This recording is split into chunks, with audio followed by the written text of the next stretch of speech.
अच्छा, दूसरा फिर अद्वियात की चोरी के वजह से भी एक मामला आया, खबर आई कि जी हॉस्पिटल के अंदर से अद्वियात चोरी करके जो हॉस्पिटल के साइट्स पे जितने भी स्टोर्स हैं, फार्मेसीज़ हैं, अब वहाँ पर बेची जाती हैं और हॉस्पिटल के अंदर से अद्वियात वो नहीं मिलती हैं और उनको रेफ़र किया जाता है कि आप जो आउटर लेयर है हॉस्पिटल की, वहाँ पर फार्मेसीज़ है, वहाँ से जाके ख़रीद कर लेकर आएँ। एक तो मर्दान वाला वाक़या हुआ था, उसमें शायद कोई सेंट्रल स्टोर कोई इन्वॉल्व हो, उसमें मुख्तलिफ हॉस्पिटल्स की निकली थी, तो म्यो वाज वन ऑफ देम। हमने अभी अपनी स्टॉक चेक करवाया, उसमें अभी तक तो उनकी तरफ से कोई पिलफरेज नहीं है। अच्छा। तो बाज़ दफ़ा ये होता है कि हॉस्पिटल पहुंचने से पहले बहुत सारी चैनल्स हैं। अच्छा। जो सेंट्रल परचेज होती है उसमें कहीं ना कहीं ऐसा लीकेज है जो ये सारी डिफरेंट हॉस्पिटल्स की वहाँ गई हैं। ओके। और लेकिन हमने इस पे एक इंक्वायरी कमेटी बना दी है, उसकी इनिशियल रिपोर्ट के मुताबिक तो अभी तक कोई पिलफरेज नहीं है, लेकिन फाइनल रिपोर्ट अवेटेड है। बहुत सारे महाज हैं, जैसे हमारे ऑन्कोलॉजी में एक वाक़या हुआ था, हमने उसकी बड़ी शफाफियत से किया और हेल्थ डिपार्टमेंट में वो इंक्वायरी फ़ाइनल हो रही है। और जो लोग उसमें इन्वॉल्व थे हमने उनको फौरी मुअत्तल किया, अब उनको हमने हेल्थ डिपार्टमेंट के उधर भेज दिया है उनकी तरफ। तो हम बड़े सीरियस एक्शन ले रहे हैं जहाँ लेने चाहिए।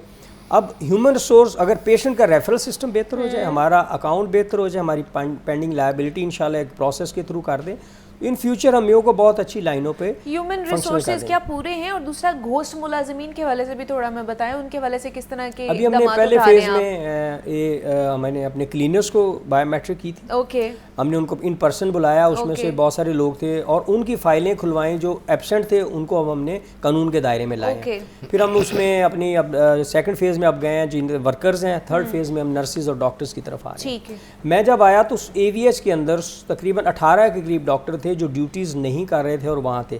उन सबको हमने बुला के अपने उन डिपार्टमेंट्स में भिजवाया जहाँ वो बेहतर तरीके से ड्यूटीज़, उसमें मुझे बहुत रेजिस्टेंस आई। लेकिन हमने तो हम ह्यूमन रिसोर्स को कर रहे हैं। अभी हमने एक फार्मूलेट किया है सिक्योरिटी सिस्टम का प्लान और बायोमेट्रिक सिस्टम का और हमारा डिजिटल एंट्री सिस्टम।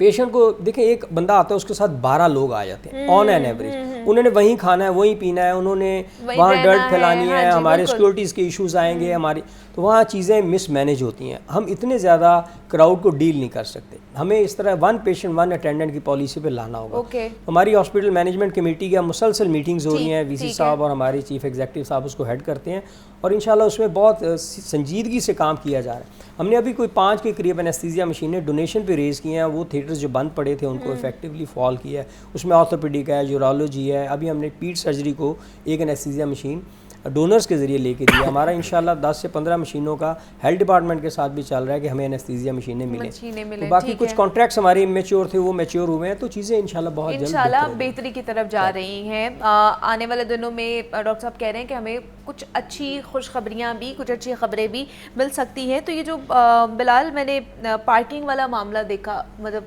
का बात की है, पार्किंग के मसाइल तो पूरे लाहौर में ही है कि वो फ़ीस ज़्यादा ली जाती है और ये ख़ास तौर पर जो हॉस्पिटल्स की पार्किंग वो तो माफियाज बन चुकी है।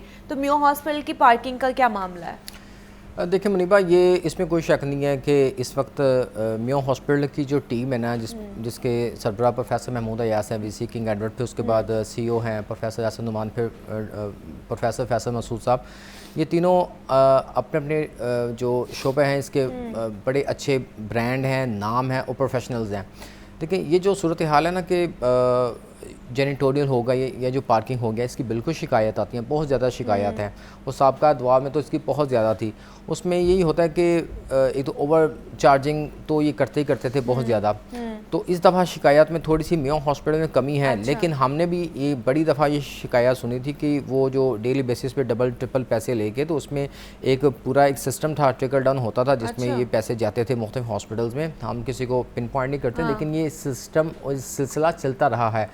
तो अब चूँकि ये होता ये है कि जो वेंडर्स या ये जो होते हैं ना मुख्तलिफ हॉस्पिटल्स में होते हैं, ये जो म्यो हॉस्पिटल वाला है, इसके और भी शहर के 2-3 बड़े हॉस्पिटल्स में इनके हैं।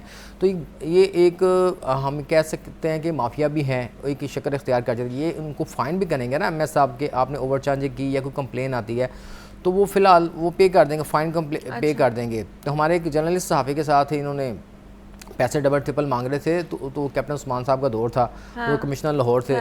तो उसने मुझे कॉल की, हमने फिर कैप्टन उस्मान साहब से रिक्वेस्ट की, तो उन्होंने फौरी तौर पर इस पर FIR दी।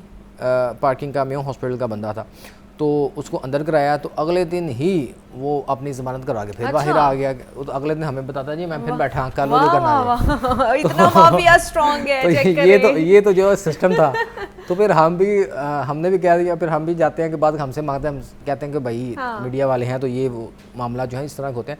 तो इसमें कोई शक नहीं है कि ये जो लोग हैं ना, अब एडमिनिस्ट्रेशन कितना काम कर लेंगे, लोगों को खुद से भी इनकी इस्लाह करने की ज़रूरत है। पैरामेडिकल स्टाफ है, डॉक्टर्स हैं, नर्सेज हैं, और फिर ये जो दीगर स्टाफ है, सिक्योरिटी वाले, ये भी हॉस्पिटल्स को बेहतर बनाने में इनका बड़ा कलीदी किरदार